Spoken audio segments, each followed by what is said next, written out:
Small but useful. Anna the Spider. Author by Veronica Podesta. Illustrations by Monica Pierisi Mitri. Concept and layout by Tanya De Brito. Anna the Spider. Small but useful. Anna goes up and down in front of the window. Just like a circus acrobat, she juggles with her 8 long and skinny legs. Is she walking in the air? Is she floating? Flying? That's what it looks like, but no!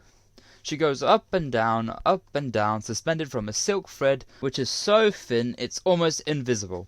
Little by little, as if by magic, a beautiful spider's web starts to appear. Anna works at it without rest. Suddenly, Anna halts her work and stands as still as a statue. 2 huge eyes are glaring straight at her, giving her a huge fright. It's Grandma Tina, who is mesmerized by the magnificent drawing that Anna's silk threads leave on their way. "Forgive me, little spider," says Grandma Tina, with the duster in her hand. "I am cleaning my house, and must take your web off my window." "Please, Grandma, I like this place. If you let me stay, I promise to watch over you in your sleep." "Ha ha ha!" laughs the Grandma, showing many wrinkles on her face. "How could someone as tiny as you protect me?" "Put your dust away and let me stay one more night, and you'll see." "Fine, but only for tonight."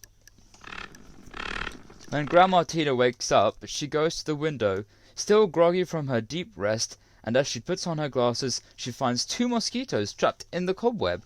"What do you think now, Grandma?" asks Anya. "If it hadn't been for my web, these mosquitoes wouldn't have let you rest. We spiders build webs to catch little insects, which we then use as food. If we didn't exist, the world would be invaded by millions and millions of bugs." Every morning, while Tina cleans the house, Anna teaches her something new about spiders' life.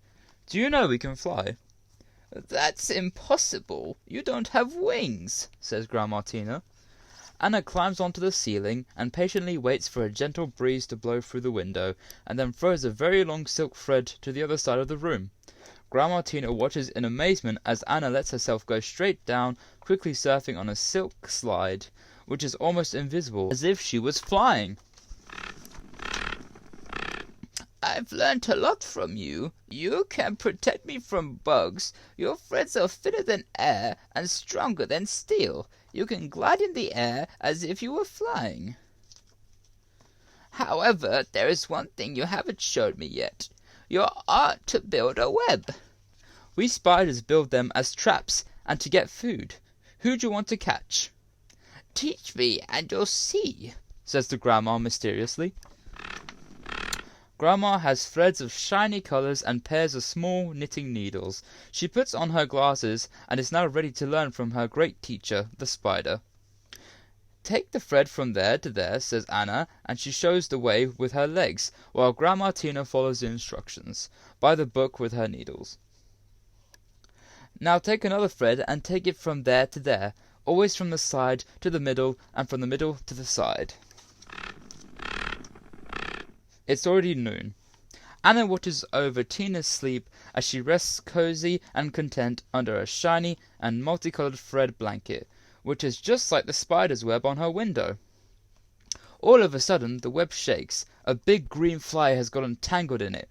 "Oh, thank you, Anna. It's really great to have you here," says Grandma Tina as she pulls her new blanket over her face and goes on sleeping. The end.